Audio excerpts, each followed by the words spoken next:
Dios te comprende. La promesa de Dios. Nuestro sumo sacerdote comprende nuestras debilidades. Hebreos 4:15.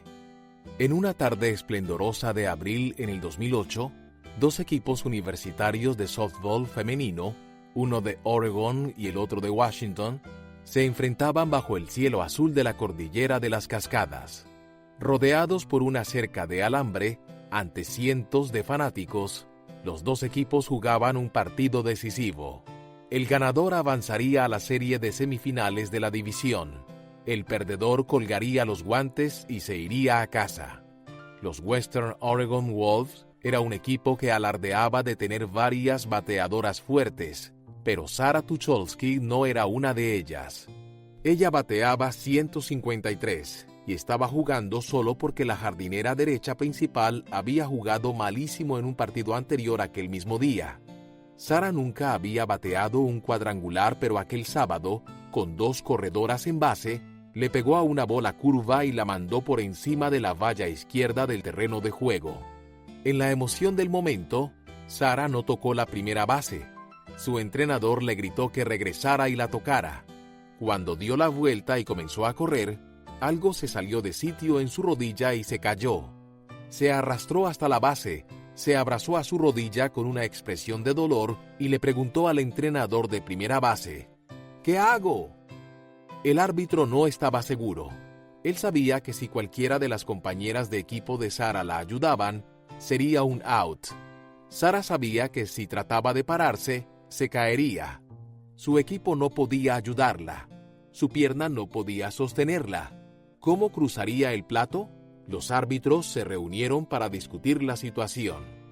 Y mientras ellos discuten y Sarah gime de dolor, ¿puedo hacer una comparación? Culpa al predicador que yace en mí, pero veo una ilustración en este momento. Tú y yo tenemos mucho en común con Sarah Tucholsky. Nosotros también hemos tropezado, no en béisbol, sino en la vida. Errores de moralidad, honestidad, integridad. Hemos hecho todo lo posible solo para tropezar y caernos. Nuestros mejores esfuerzos nos han dejado tendidos en el suelo. Igual que Sarah, estamos sin fuerzas, no debido a unos ligamentos rotos, sino a unos corazones rotos, unos espíritus fatigados y unas visiones borrosas. La distancia entre donde nos encontramos y a donde queremos llegar es infranqueable. ¿Qué hacemos? ¿Dónde encontraremos ayuda? Sugiero que recurramos a una de las promesas más dulces. Nuestro sumo sacerdote comprende nuestras debilidades, porque enfrentó todas y cada una de las pruebas que enfrentamos nosotros. Sin embargo, Él nunca pecó. Así que acerquémonos con toda confianza al trono de la gracia de nuestro Dios. Allí recibiremos su misericordia y encontraremos la gracia que nos ayudará cuando más la necesitemos.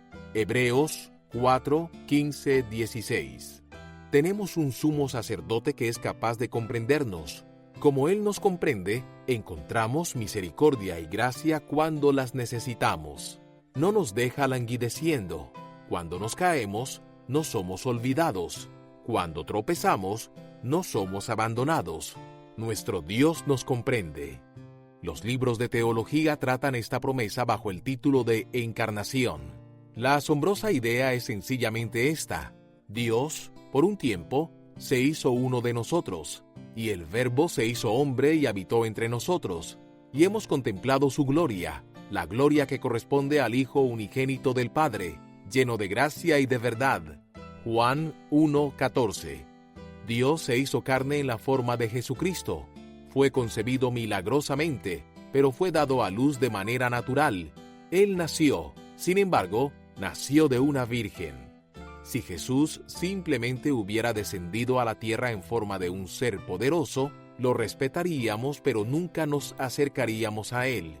Después de todo, ¿cómo podría Dios comprender lo que significa ser un humano?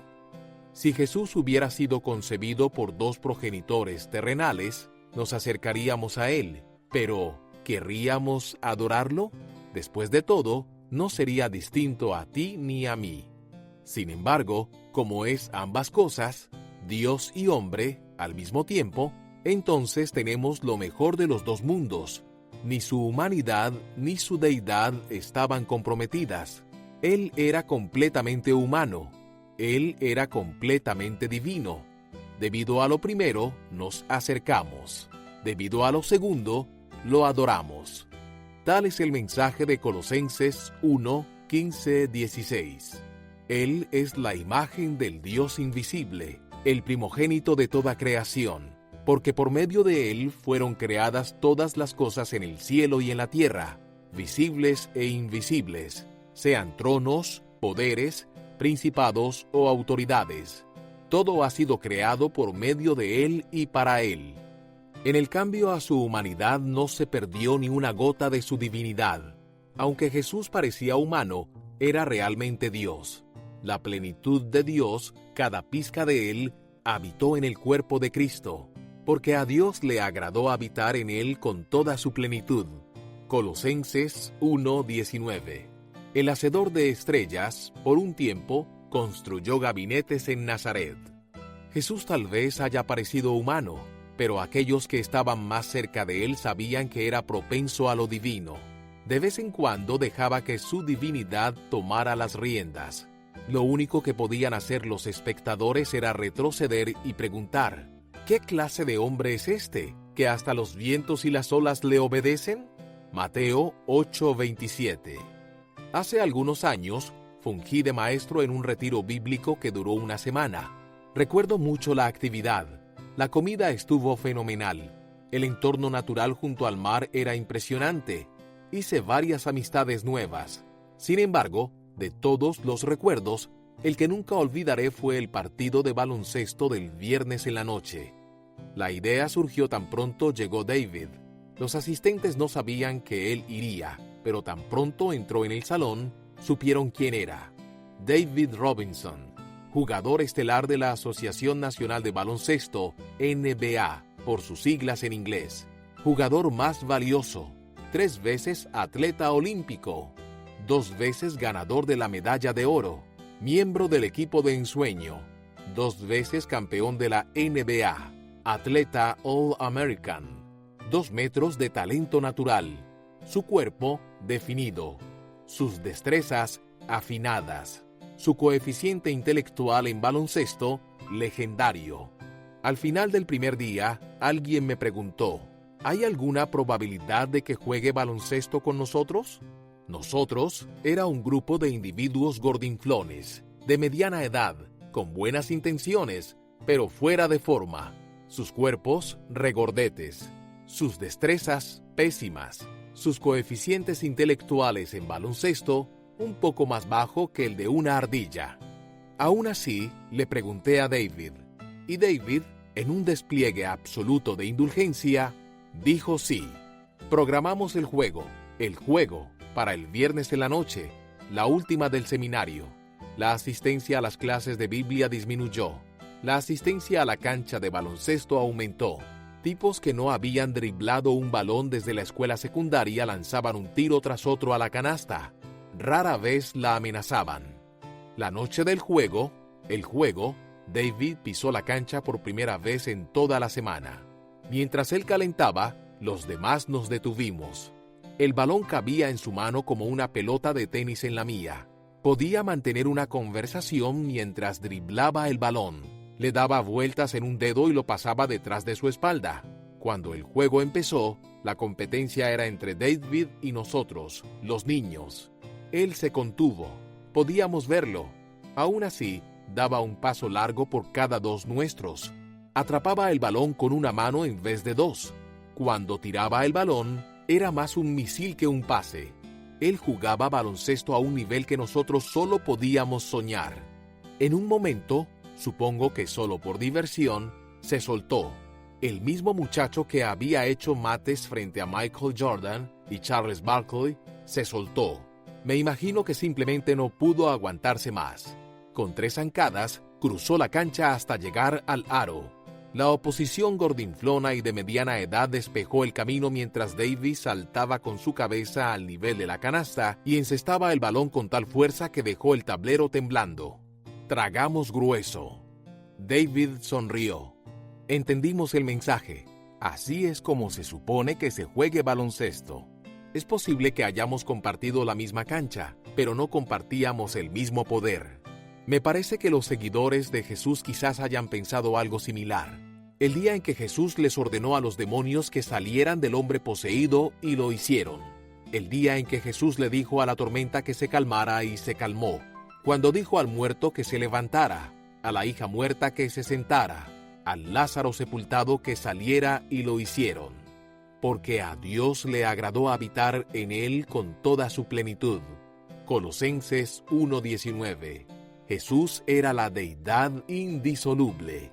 Con razón nadie discutió cuando declaró: «Se me ha dado toda autoridad en el cielo y en la tierra». Mateo 28:18. ¿Crees que la luna afecta a las mareas? Sí, lo hace. Pero Cristo rige la luna. ¿Piensas que Estados Unidos es una superpotencia? Estados Unidos solo tiene el poder que Cristo le da y nada más. Él tiene autoridad sobre todo, y lo ha tenido siempre. No obstante, a pesar de esa elevada posición, Jesús estuvo dispuesto a renunciar por un tiempo a los privilegios de la divinidad y a entrar en la humanidad. Nació como nacen todos los bebés. Su niñez fue común y corriente, y Jesús crecía en sabiduría y en estatura, y en gracia para con Dios y los hombres. Lucas 2:52. Su cuerpo se desarrolló, sus músculos se fortalecieron, sus huesos maduraron. No hay evidencia ni insinuación de que haya estado exento de los inconvenientes de la adolescencia. Pudo haber sido flacucho y poco atractivo. Supo lo que era el dolor en los músculos y el ardor de la sal en una herida abierta. Como adulto se sintió lo suficientemente fatigado como para sentarse junto a un pozo, Juan 4:6, y lo suficientemente soñoliento como para tomarse una siesta en una barca oscilante, Marcos 4:35-38. Le dio hambre en el desierto y sed en la cruz. Cuando los soldados martillaron los clavos en su piel, 1000 terminales nerviosas gritaron pidiendo alivio. Mientras colgaba flácido en la cruz, 2 pulmones humanos suplicaban por oxígeno. El Verbo se hizo carne. ¿Acaso es importante esta promesa? Si alguna vez te has preguntado si Dios te comprende, sí, te entiende. Si alguna vez te has preguntado si Dios escucha, sí te escucha. Si alguna vez te has preguntado si el Creador no creado puede, en 1.000.000 de años, comprender los retos que enfrentas, entonces medita largo y tendido en la promesa de la encarnación. Jesús comprende nuestras debilidades. Hebreos 4:15. Ese que escucha tus oraciones comprende tu dolor. Nunca se encoge de hombros ni se burla ni le resta importancia a las luchas físicas. Él tuvo un cuerpo humano. ¿Está turbada tu alma? Él sintió eso también. Juan 12:27. ¿Estás tan angustiado que te sientes morir? A él le pasó lo mismo. Mateo 26:38. ¿Te sientes abrumado por la tristeza? Él también la sintió. Juan 11:35. ¿Alguna vez has orado con fuertes clamores y lágrimas? Él hacía lo mismo. Hebreos 5:7. Él te comprende. Tan humano que podía tocar a su gente, tan poderoso que podía sanarlos, tan humano que hablaba con acento, tan celestial que hablaba con autoridad, tan humano que pudo pasar inadvertido por 30 años, tan poderoso que pudo cambiar la historia y ser inolvidable por 2000 años. Completamente hombre, sin embargo, completamente Dios. En una ocasión, me sumergí en el río Jordán. Durante un viaje a Israel, mi familia y yo nos detuvimos para ver el lugar tradicional del bautismo de Jesús. Es encantador. Los sicómoros lo cubren con su sombra. Las aves trinan. El agua invita.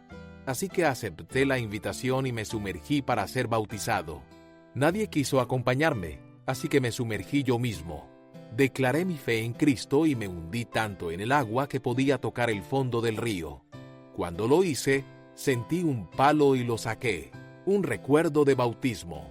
Algunas personas reciben certificados o Biblias. A mí me gusta mi palo. Es casi del ancho de tu muñeca. tan largo como tu antebrazo y tan liso como las nalguitas de un bebé. Lo mantengo sobre el armario de mi oficina para poder enseñárselo a la gente que siente miedo. Cuando me hablan de sus ansiedades sobre la economía o de las preocupaciones por sus hijos, les entrego el palo.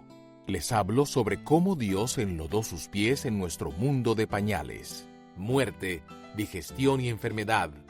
Sobre cómo Juan el Bautista le pidió que se quedara a la orilla del río, pero Jesús no lo escuchó. Sobre cómo vino a la tierra justo para ese mismo propósito, para convertirse en uno de nosotros. Quizás hasta haya tocado este palo. Me gusta decir. Mientras sonríen, les pregunto, puesto que llegó hasta aquí para alcanzarnos, ¿acaso no podemos llevarle nuestros temores?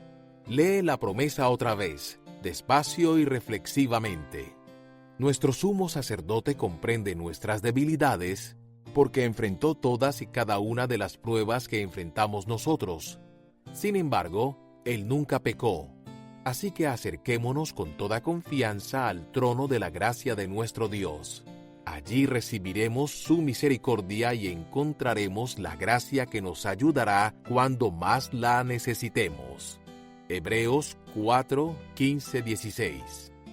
Algunos dicen que la evidencia de que Jesús no puede comprendernos totalmente es que jamás pecó.